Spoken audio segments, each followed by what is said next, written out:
Hello everybody, let me know if you can hear me. I'm just finishing my setup here.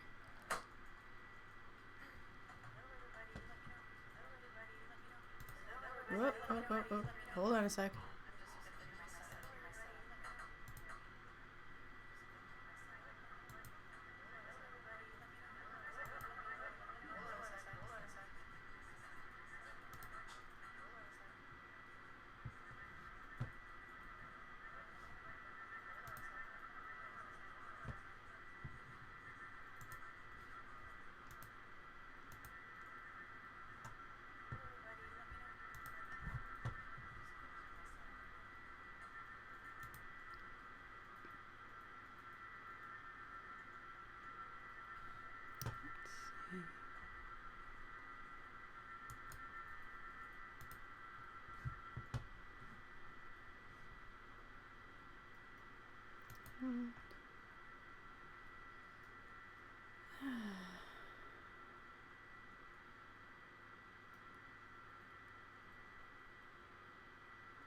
Okay. All right, you guys can hear me?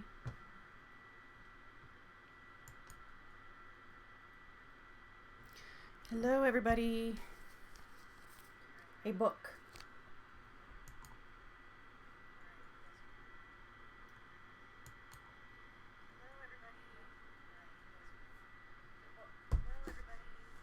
Sorry, I'm hearing an echo on my end.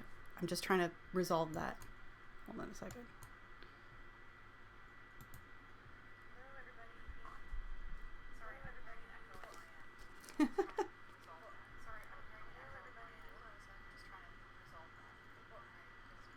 Okay.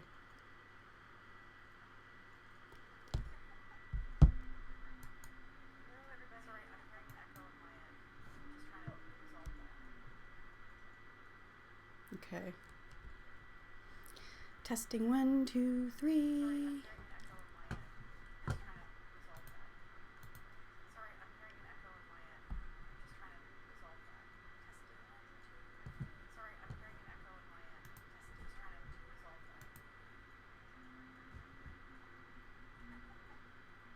Okay. Let's see if the echo's gone yet. This echo is totally creeping me out. Do you guys hear an echo?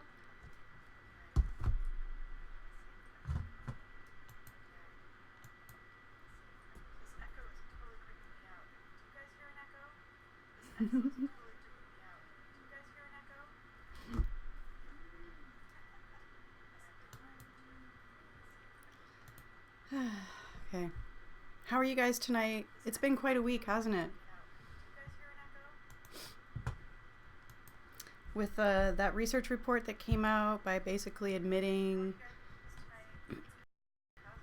that all the women's rights issues have been, based on biased biased research focused on women's issues, whereas, it's pretty much proven that men are having some serious issues. And yeah, so that was a very interesting report. Finally, the admission comes out that, men are discriminated against a lot. The one thing that report didn't talk about, though, was the criminal justice system, which I think disappointed a lot of people. I'm just going to get my chat window popped open here. Chat window, chat window, chat window, do. Where are you? Chat window. Sorry, I'm trying to make this exciting. Okay. Trying to keep all your attention. Let's see. Chat window. There we go. I think that's it. Yep. Okay. All right. Alrighty. Now I can see the chat window. You guys can see it too. Okay. So yeah. So that research report that proves that males face more discrimination overall. Very interesting. A lot of people talked about it. I'm not going to talk about that tonight. There's so many other videos, wonderful videos about it. The other thing is the Gillette ad, the best men can be hashtag. And then they go on and it's this completely negative ad, just destroying the image, the masculine image of man, and doing it in a way that they're, I suppose, promoting men to shave off their whiskers and shave off their beards. Well, for one, doesn't that kind of conflict with the whole Movember, celebrating the male mustache and, raising money for cancer research for prostate cancer and things like that? Anyway, but when I watched the ad, I was just absolutely disgusted at the fact that it's a negative ad, not just negative towards men and biased against men and saying that all men are idiots, and they're the cause of making women feel uncomfortable, and that they're most likely to sexually harass women in the workplace, and that they're a bad role model for boys. That's what this ad said, and it's terrible. It's hideous, terrible, just freaking hideous. And I find that timely because I'd already planned out tonight's live stream to talk about false accusations and what to expect. So that video, that ad, just kind of, I don't know how to describe how they're related, and I haven't really thought exactly, philosophically how it's related, but maybe the entire ad is a false allegation or a false accusation. We could probably say that because it is. It's painting all men with a brush that, telling them that they're full of toxic masculinity, and that's what's wrong with the world. That's what's wrong with men. That's what's wrong with relationships, and that we can fix it. And it's terrible. It's wrong. It's a false accusation. So in terms of false allegations, there's this book. I've had this book for a while. It's called Wrongful Allegations of Sexual and Child Abuse. And it's edited by Roz Burnett. If you Google online the name of this book, Wrongful Allegations of Sexual and Child Abuse by Roz Burnett, I actually wrote a review for this book, but not on Amazon. I wrote the review by request of the editor herself, Roz Burnett. Wonderful lady. And this was published by Oxford, so there's a lot of respectable credentials behind this book. There's a lot of multiple authors in this book.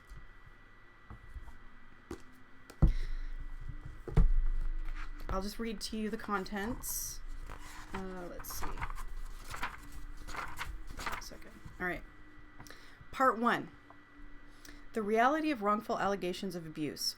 What kind of allegations and why do they matter? Which is what I'm going to talk about tonight.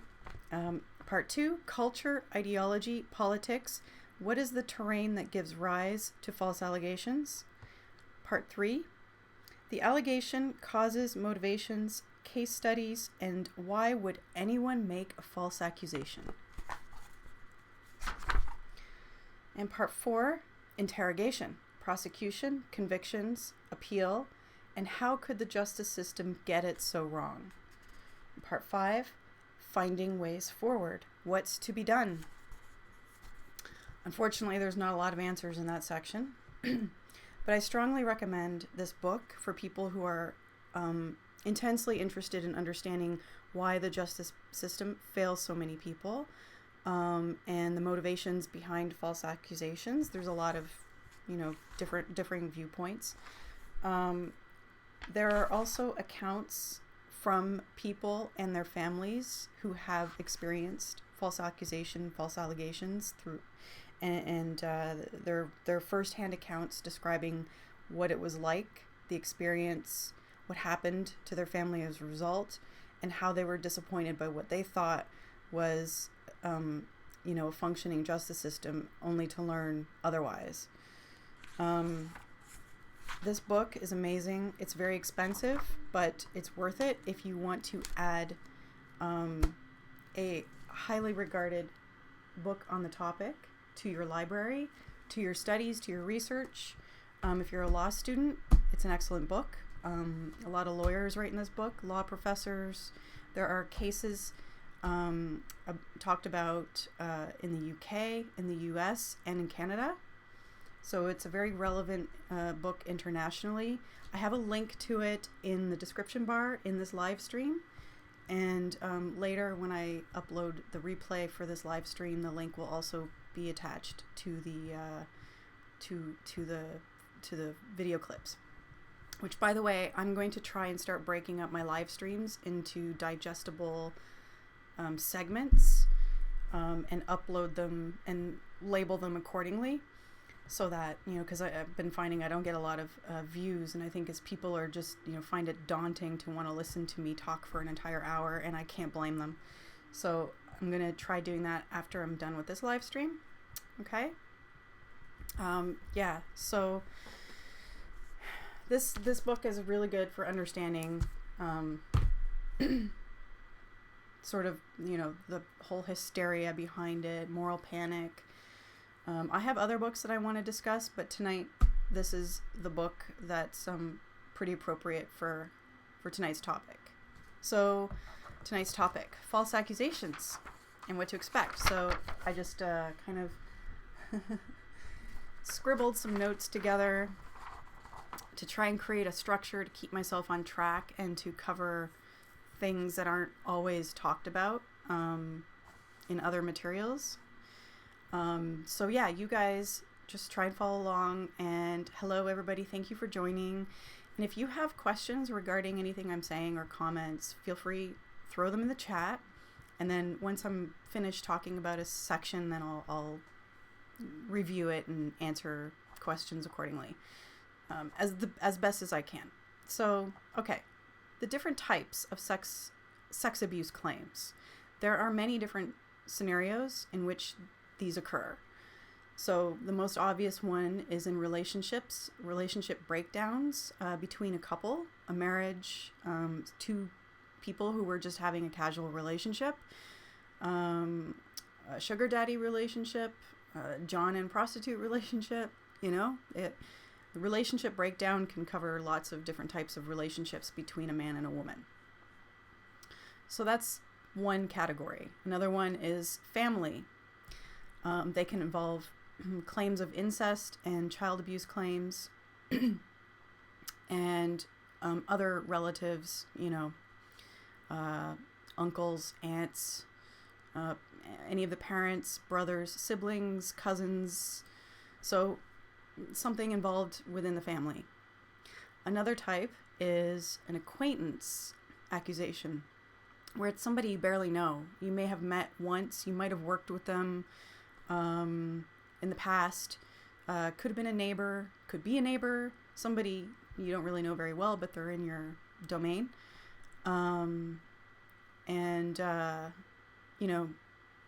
A situation where just an accusation comes out of the blue by somebody you barely know. And another type of accusation is one where you have never met the person who's accusing you. Another type is a workplace accusation. And then another type, the final type, is schools and universities. There might be other categories I'm not thinking of, but these are the main ones that are most common and most talked about in the media. So these are all the different categories that I want you all to keep in mind. So relationship breakdown, family, acquaintance, never met, workplace, and schools and universities. So those are the categories. Then we have the arena for which the accusation takes place. So we have a social accusation where it goes no further beyond that. And it's a Twitter accusation. It's something that happens on Facebook or in a forum somewhere. It's just becomes a rumor online or amongst a group of friends. All of these types of arenas and these types of accusations, they all have different outcomes. Some of them have some outcomes that are common, but some of the, there's some more serious outcomes, obviously. So in a social accusation, one of the most common outcomes is isolation. social ostracization, and reputational death. Then we have civil or family court accusations. The outcomes of those are often loss of children, more alimony to be paid out, or loss of assets. And then we have criminal accusations, where, you go to the police, the person goes to the police, and the outcome of that could be loss of kids, more alimony payout, loss of assets, jail, prison, registration on sex offender registry for life in most cases, many cases, difficulty traveling, loss of children, reputational damage, social ostracization, deportation in some cases. So obviously criminal has the most severe outcome. And then there's professional trade accusations. Let's say you're a doctor or a dentist or a professor or a daycare worker or a nurse or anything like that. The outcome of that typically is loss of your license to practice in that trade, permanent revocation of your license. And that often takes place in a tribunal, like the College of Physicians and Surgeons, for example. So they could have a separate criminal case against them, and they could still be acquitted of all the charges, but then they'll have a separate professional tribunal where they can still have their license revoked as a result of the claim.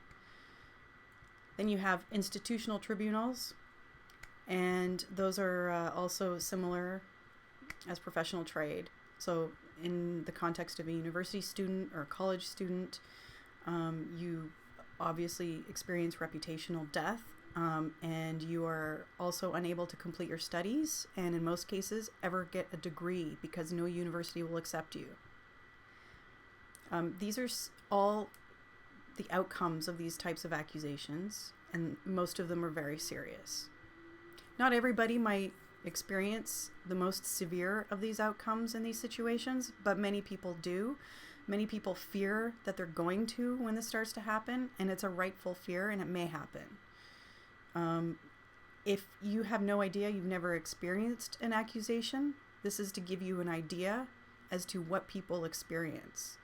So another outcome could be potentially suicide attempts, successful or not, murder, vigilantism, and those are also very, very serious. Very serious. Now, the other side of this coin of these outcomes is also motivation. When the person making these accusations in any of these arenas are doing it, they have to be aware of some of these outcomes. They have to be. And they might be making these accusations because they want that outcome for you. They wish that outcome upon you because they dislike you for whatever reason, or they're angry at you, or they're vengeful for whatever reason. Or they're just crazy and they just chose your name out of a hat and you got lucky. Or for whatever reason, the police decided to pin it on you or the prosecutor.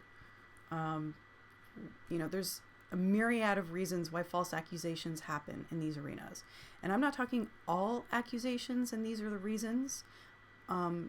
Obviously, if an accusation is true and such a thing has occurred, maybe in some of these cases the outcome is correct. But I'm specifically talking, as I always do, about wrongful allegations, false allegations. So keep that in mind, and that's all I'm talking about. So, oh, Honey Badger radio's on right now? Oh, well, stay if you'd like. If not, that's okay. I understand too. All right. So anyway, standard of evidence. Now, here's the other thing. You assume in such an accusation, if it goes to court, depends on the court level, the level of court, that there's a strong burden of proof, or that the burden of proof will save you when you know you're innocent. right? Because you know that person's not credible. It's a ridiculous story that they're telling. It's not believable. It's not possible. You have evidence of some sort. Well, all of that might be true, but the standard of evidence in a civil environment or a tribunal environment is very low, and it's called a preponderance of evidence.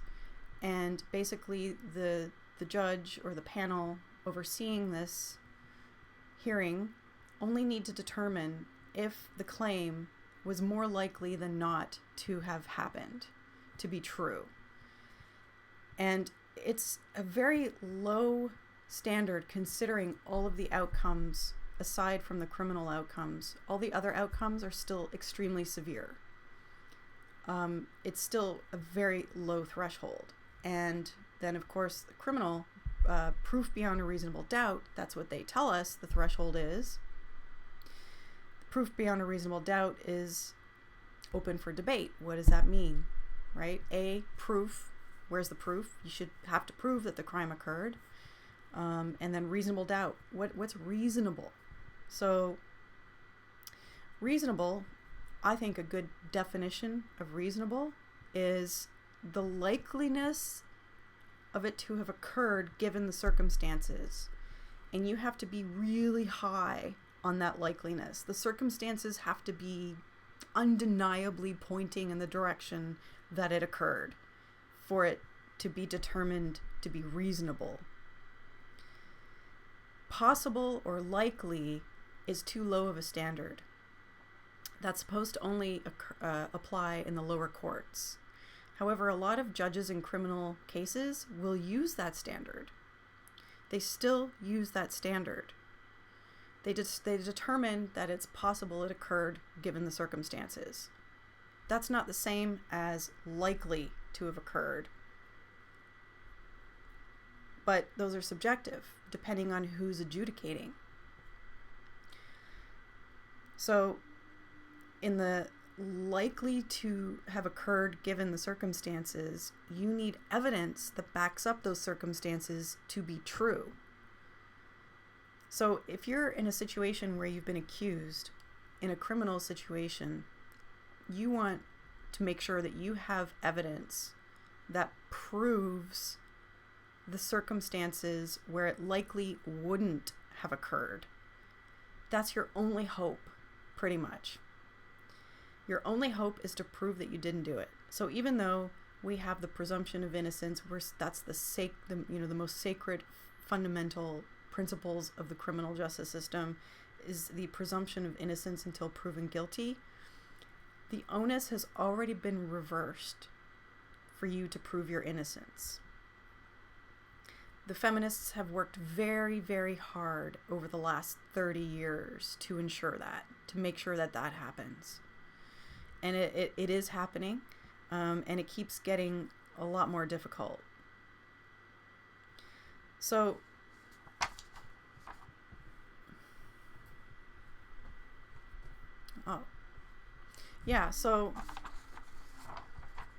okay. Oh, Nathaniel, is there any way you could, in some capacity, join forces with Lighthouse Project? Lighthouse Project is, they're doing great things as far as I understand. But they are their own project. And, I don't know, they have their own goals. And their goals are to specifically help people in need who are dealing with a case at that time. My goal mostly is to educate people and to be an accessible resource for people online, to explain how the system works or to kind of help people understand what to expect, and why things don't turn out the way they do, and to also spark public conversation.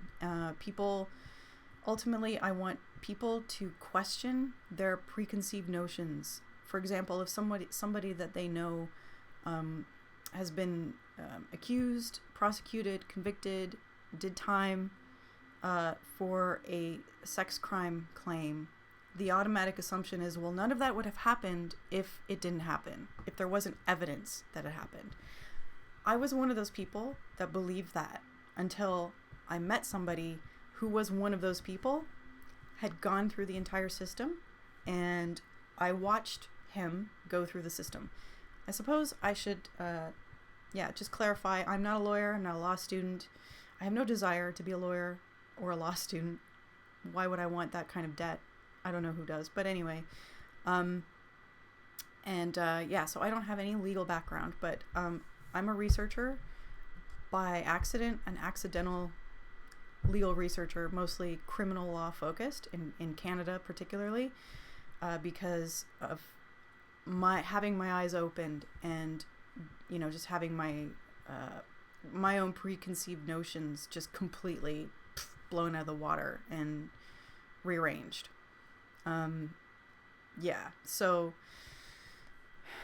basically I'm trying to help contribute to calming down the moral panic, where everyone's believing that not enough sex crimes are reported, everything's going underreported, therefore we need to tighten laws and change things and make it easier for victims of sex crimes to report to police and have their day in court. There was a time where I thought that I didn't think much of it. I myself have never been a victim of such a crime, but I have grown up. Before I met this person in my adult life, I did grow up with false accusations in the family. I was not the person who made the false accusation, but I was sort of the reason why the false accusation was made. It was a custody battle, and this happened when I was a child. The custody battle was over me, but it wasn't between my parents, so it was other family members who were taking care of me. And so it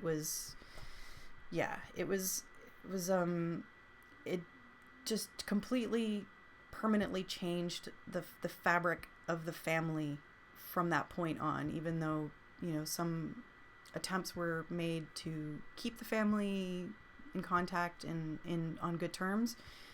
It still causes permanent damage. So the person who made those accusations, they meet a lot, if not all, of the criteria that I see in other, dare I say it, delusional, crazy, just people who want to play the victim. That type of mentality. It's I don't know where it comes from. I don't know how it gets ingrained. If narcissism is a genetic trait or what, or if it's passed down through I don't know. I don't understand it. But I did get to witness it, and I got to witness the pain that it caused the target of those accusations.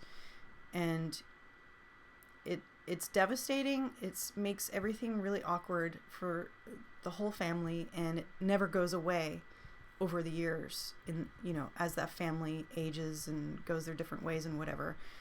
It's pretty bad. So luckily it never resulted in any criminal charges or anything like that. However, because that's such a common tactic used by people in custody battles, divorces, ways to get back at somebody who's not giving them what they want, they feel that they're entitled to watch that person suffer for whatever reason.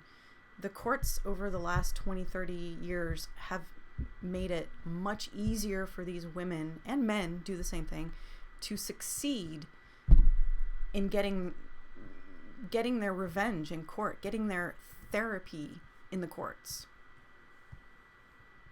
Yeah, no one can fully understand mentally unstable people's actions. I know. See, that's the thing. If you spend too much time, here's another thing. If you're falsely accused, and if you try and spend too much time trying to figure out why you're being falsely accused, why that person that you care about or did care about at one time, or didn't know, never have met, and you can't understand why they would do this, don't try to.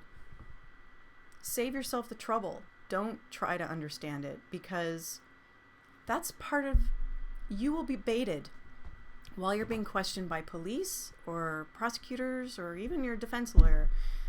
You can be baited, and it can turn out badly. It can end up not working out for you. But they'll ask you, well, why would she make such an accusation against you? And you'll start coming up with, well, I don't know, it could be because of this, could be because of that. It could be this, honestly, I'm not 100% sure, but it's probably because of this, right? So as soon as you throw out some theories and hypotheses, they're going to latch onto that, and then they're going to disprove that or discredit it. And usually what happens is they do that by discrediting you. And you have to keep in mind, when you're involved in a criminal investigation or a criminal accusation, that the police are not looking to exonerate you. They're looking at what makes you look guilty. So if you tell them you have, witnesses that can vouch for your innocence or vouch for their craziness and their delusions, or prove that something they said is just completely wrong, the police might tell you something along the lines of, well, those are your character witnesses. They're not really going to help you with this investigation. You can have them in court. You can subpoena them at court. Well, okay, but you don't want this to go to court. You need the charges dropped. That's okay. So what to expect when you're being falsely accused? If it's a criminal accusation, you can expect that everyone involved wants it to go to trial. All right? So that is not good for anybody. It's a lose-lose situation for everybody, except for the lawyers who are being paid, and for the judge, and for the prosecutor who might get their conviction, or one step closer to their conviction. It doesn't benefit you, and it doesn't benefit the accuser for you to decide to take this fight to court, and you're gonna prove that they're full of shit. It's not that easy. Your goal has to be to get the charges dropped before it ever goes to trial. So rule number 1, which many people will say, is do not talk to the police. When they investigate you and they call you in for an interview, or they arrest you and interrogate you out of the blue, you do not offer them any theories as to why this is happening to you. Because as soon as you do that, they will take that information and they will take it back to the alleged victim and her witnesses or their witnesses, and they will use that information to change everything around and rebuild the case against you to make them look more like an actual victim. Every time you open your mouth when you're talking to the police officer, you're giving them information to help them ruin you in court. So you don't want to do that. Now, there may be the off time where you may be lucky and you might get a cop who actually is a legitimate police officer. If he's not working for a police sex crime unit, he might be more on the up and up. But the cops that are designated in sex crime units, those are the ones who specifically will believe everything the complainant tells them and look at you as you're hiding something. You've done something to deserve this. And whether or not it's the actual claim, they really don't give a shit. They'll find dirt on you to make you look like an unsavory character, most likely to have committed this crime. And they will work with the prosecutors to build this. Then your next issue is a defense lawyer. You need a good defense lawyer.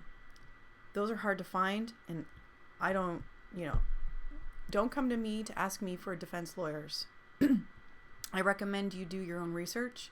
There are plenty of firms out there, but I can't, I don't know which lawyer they would assign to your case. I don't refer lawyers. I don't do any of that. It's up to you to understand how the system works, what you're up against, and you have to be willing to work with your lawyer. You can't just expect them to be the professional and take on the case without your involvement. Keep in mind, if you keep in mind when you're looking for a lawyer that they're going to believe that you're guilty of something, even though they're supposed to defend your innocence, you have to internally know that this lawyer believes you're guilty of something. Okay? So he's going to act accordingly. He's not going to go bend over backwards to defend your innocence. If you pay him $500,000, he might, but you still have to work with him. You still have to direct him where to go, what to do, what you expect. And you need to tell them what you want. And obviously that would be to have the charges dropped. That is your goal. Now, I have worked with many people. I have consulted with people who are in these situations. And I find that a very common thread, and it's very unfortunate, there's no easy answer for this, is that they are very busy working ridiculous hours or 2 jobs or 3 jobs, trying to pay off their legal bills and all of the debt that they've incurred after having, been forced to spend time in jail or getting fired from their job as a result of the arrest and having some downtime and not being able to work, but mainly to pay their defense lawyer. And therefore, because they're so busy working, they're not able to participate in the defense of their own case. And this ends up tragic because they never realize until they're sitting there in the courtroom, they never realize how bad of a lawyer that they had and how much work with the prosecutor the lawyer had been doing, how many deals their defense lawyer had been making, and how many conversations they've been having with the Crown or the prosecutor. And then just calling the client and just giving them a very brief, vague update, but not really telling them what's going on. This is very unfortunate. This is very common. Some people call them dump truck lawyers because they want to take as much money as they can from you and do as little work for your case as possible because, hey, you're not really present in your case, so they can get away with it. They'd rather focus 90% of their energies on a case where they're getting paid a lot more money, and they have very clear, specific evidence to work with in their case. This isn't always the case in rape allegations and sex crime allegations. There's usually no evidence unless a rape actually occurred. What we know traditionally to be, the alleyway jogger rape, right? Where someone attacks you out of the bushes, there's an actual crime scene, there's a knife in the bush, there's rope, there's torn clothes, there's blood, there's DNA, there's CCTV footage, there's witnesses, there's you've got physical evidence to work with in a real rape case. But when you're dealing with a case where you admit that you had sex with that woman that night, she says it was rape, you don't say it was rape, it was consensual, then the DNA doesn't matter because you don't need to prove that you were there because you're already admitting you were there. So technically, there's not really a crime scene. Technically, therefore, there's no evidence other than, her physical exam. And then it becomes subjective and speculative whether or not whatever blood or lacerations she might have gotten during the sexual encounter were as a result of forced penetration. But that's subjective. There's so many other reasons that could have happened. She could have been on her period. She could have been menstruating. Dude could have had his penis pierced and caused all sorts of bleeding. She could have been a virgin, and that causes a lot of bleeding. There could have been anal sex. That causes bleeding. There could have been sex toys involved. She could have done it to herself specifically to pin it on you so that she can go off and claim compensation and get all kinds of money and, have an excuse and a cover up for her drug habit. Right? So defense lawyers don't really like those cases because they're impossible to defend against. They're really difficult to make you look innocent. So the best thing to expect is when you're accused and you know you're innocent of whatever the accusation is, you have to work with your lawyer. You have to direct your lawyer. You've got to do research. You have to research what, how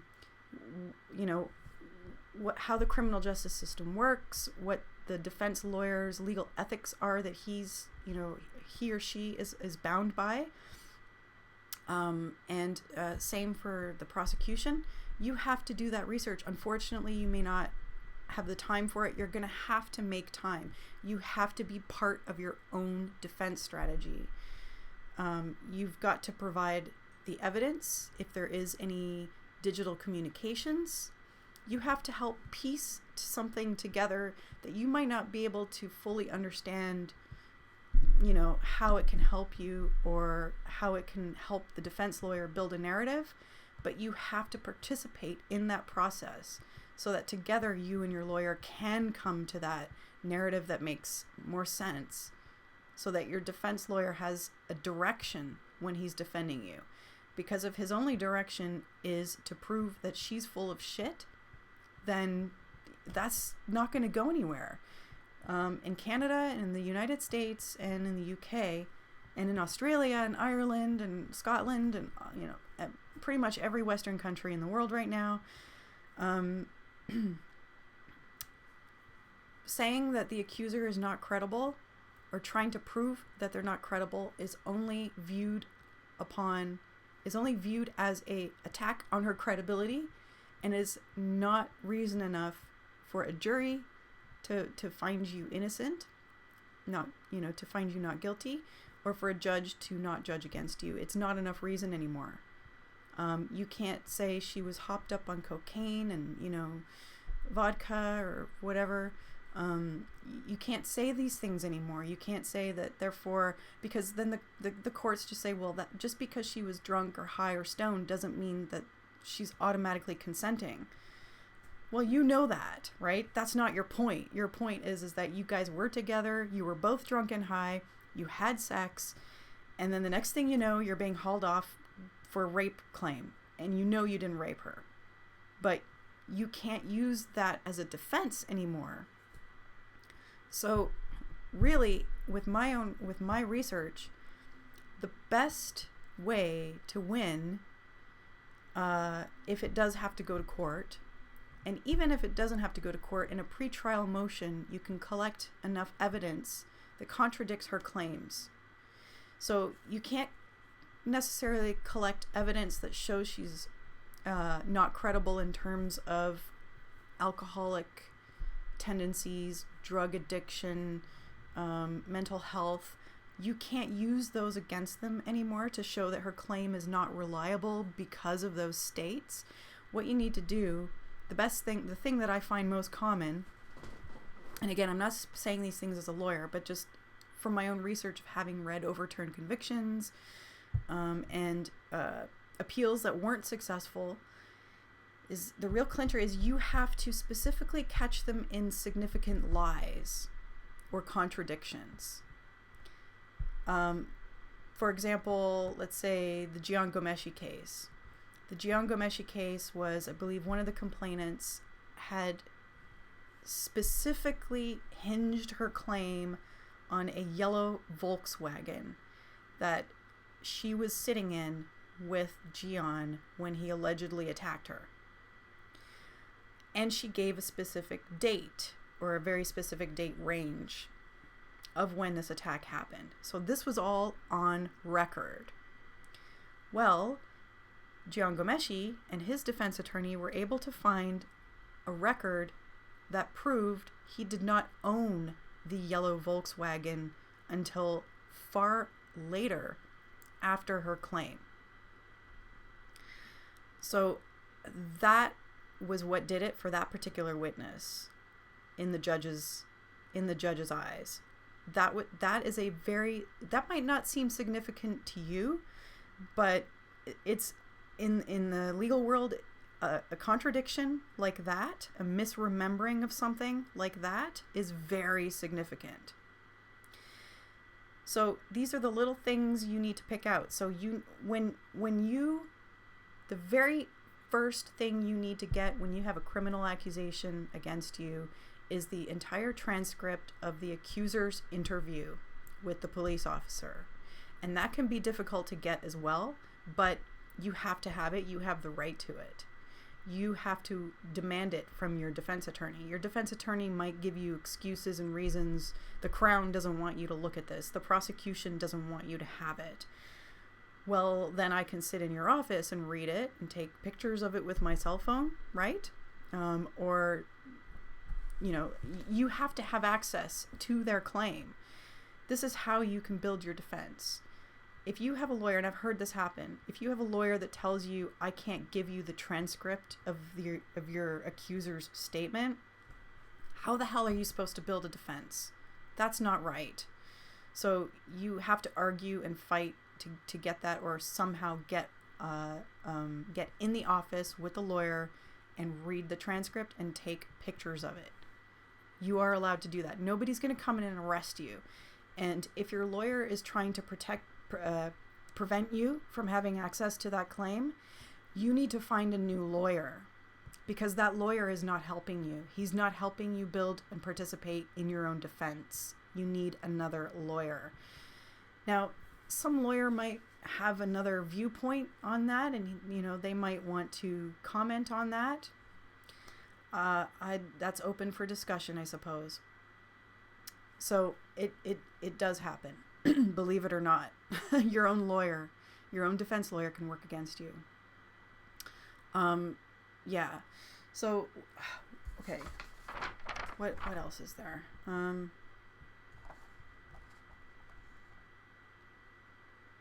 Well, I guess when you get to court,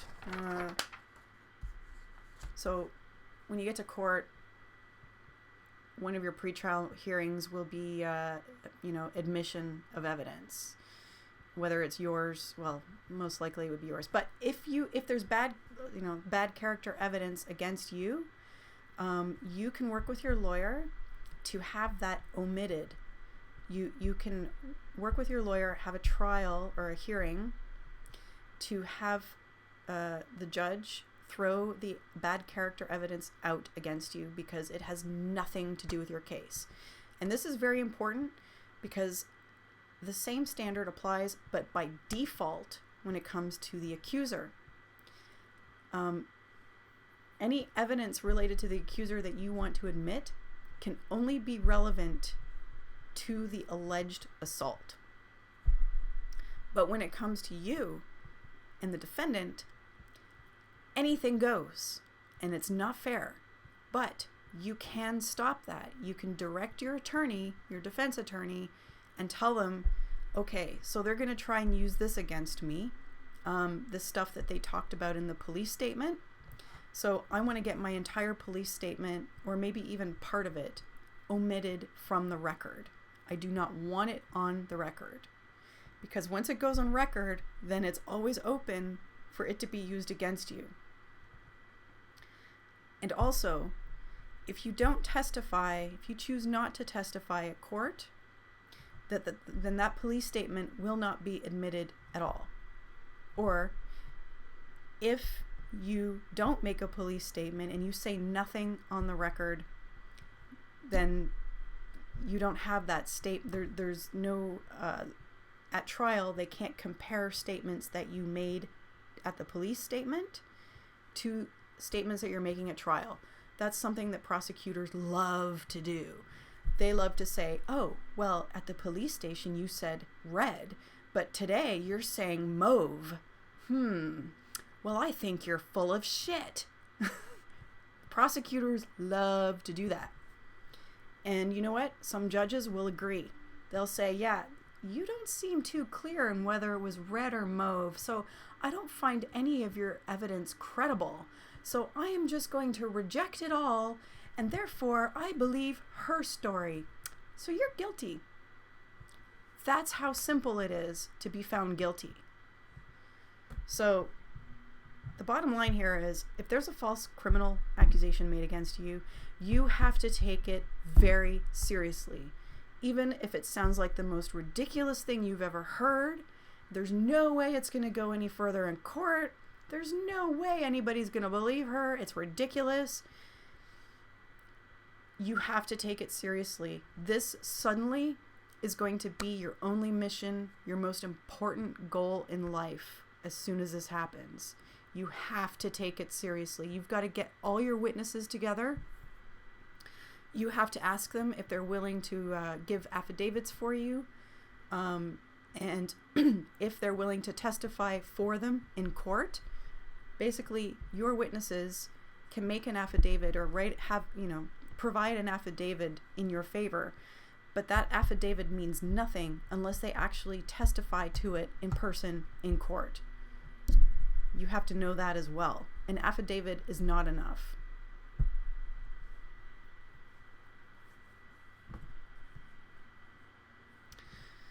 Someone should compile a database of all the false accusers like Lucy Decatur, Emma Solkowitz, and the specific lies, perjury, and committed so that these can be examples of what to look for.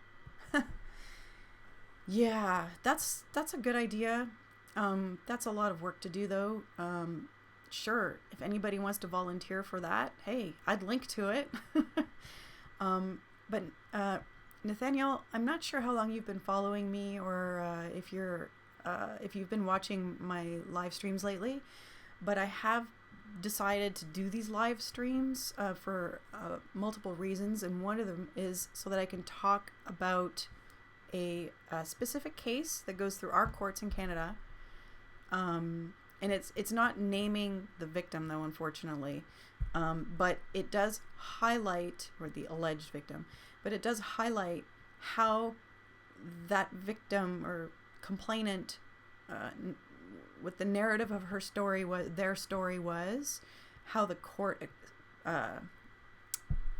received it, what the court did with it, and then what the courts would later find out was wrong with it. So I've been highlighting very specific cases, and I add the link to that case. So I actually have a database that I did put together of overturned convictions in sex crime cases in Canada. And there's a lot of them.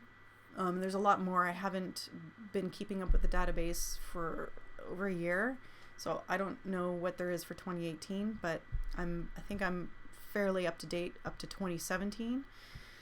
But I do have about 100 cases on hand that I do have the database for, and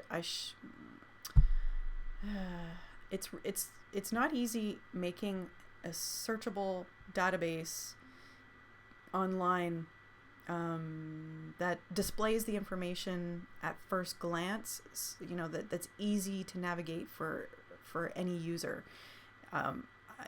I did have one up for a while on a different website, but I had problems with that web host, so I haven't on socialtheorywatch.org, I just haven't migrated it to that. So one of these days, hopefully I will, but it's really, you'd be surprised how difficult it is to make a database for a web page. One that can be easily updatable without having to run and host my own server.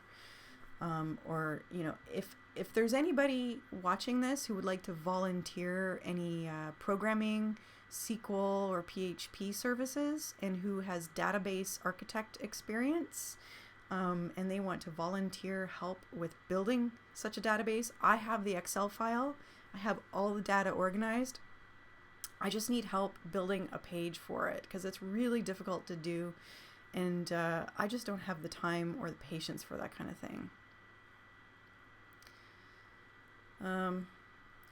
Doesn't A Voice for Men keep such a list? They probably do. I don't know, actually. I haven't checked it, but I'm sure there's a list for cases that are in the media, high profile cases, and that's great. And yeah, somebody should compile such a list and do really good SEO on it so that it ranks high up in the search engines. The only problem is that there are hundreds of other cases, thousands of other cases, where the accuser's name is not made public, even after a conviction is overturned. So nobody knows who these women are, or men too. There are men. So there's many of these people who have been coddled and protected by the system, who are still out there destroying other people's lives. Another aspect that's really important when it comes to false accusations, when the context is not in a relationship breakdown, or a workplace context, or a school or university context. The other categories where you've never met the person, or you only met them on that day where they claimed you did something to them, when you only bumped into them in a convenience store or something like that. Or an acquaintance context, or in a familial context, where a claim comes out of the blue. These out of the blue complaints, these ones have the hallmark of a therapist involvement, or a third party involvement, brainwashing type of motivator that creates this accusation. These are very common, way more common than we would like to believe, but they do happen. They have been happening for decades, and they still happen. And I think they're happening more and more in our courts. And this book that I suggested, it touches on it a little bit. There is actually a section, where is it? To catch a sex offender, police, trolls, and personal injury solicitors. Beliefs about memory, childhood abuse, and hypnosis among clinicians, legal professions, and the general public. Okay? This stuff is still very relevant to today, and very, very important that you be aware of them, because that could be the reason behind a false accusation in these cases. Let me give you an example of how destructive these therapy-induced false accusations are.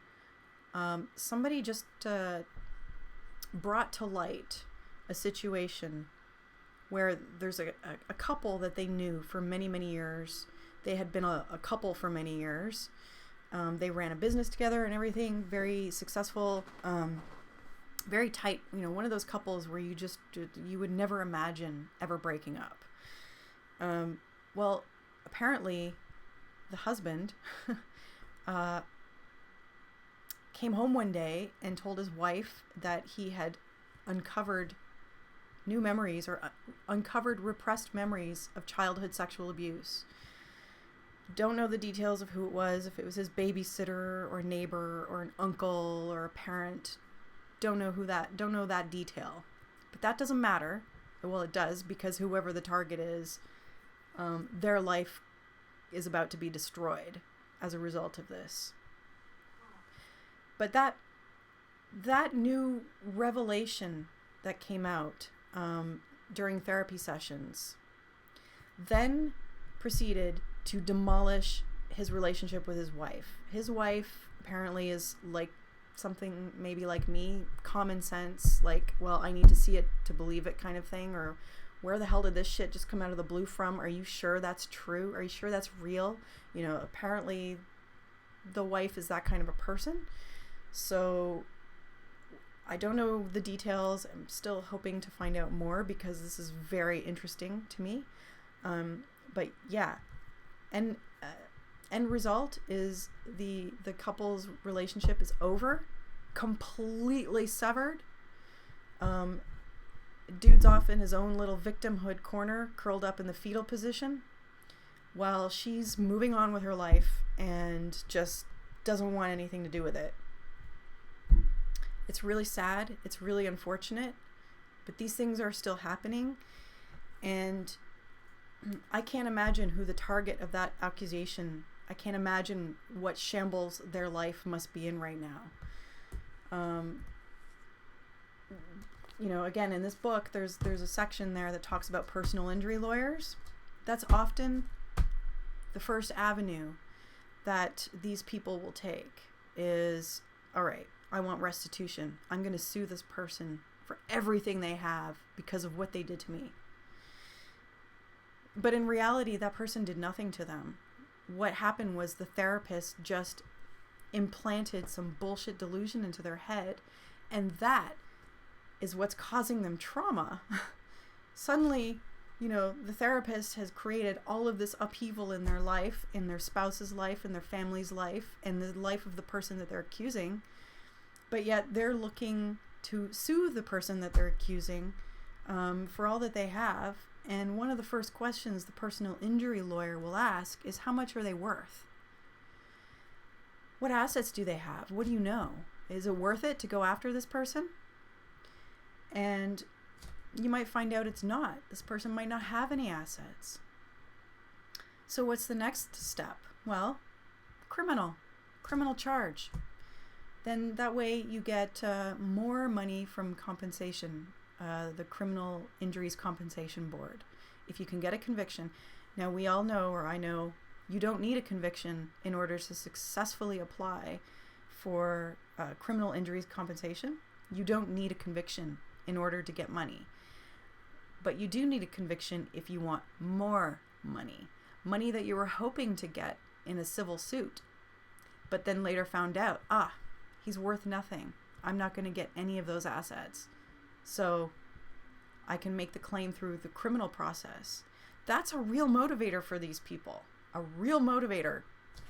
I don't know why people deny that, but money is always a motivator. So if you're being falsely accused and you're motivated by money and you'd like to keep your money, or if you would like to consider the best investment for your money, at that time, being falsely accused, the best investment is the best lawyer and working with that lawyer to make sure he's spending your money properly and in your favor. Okay?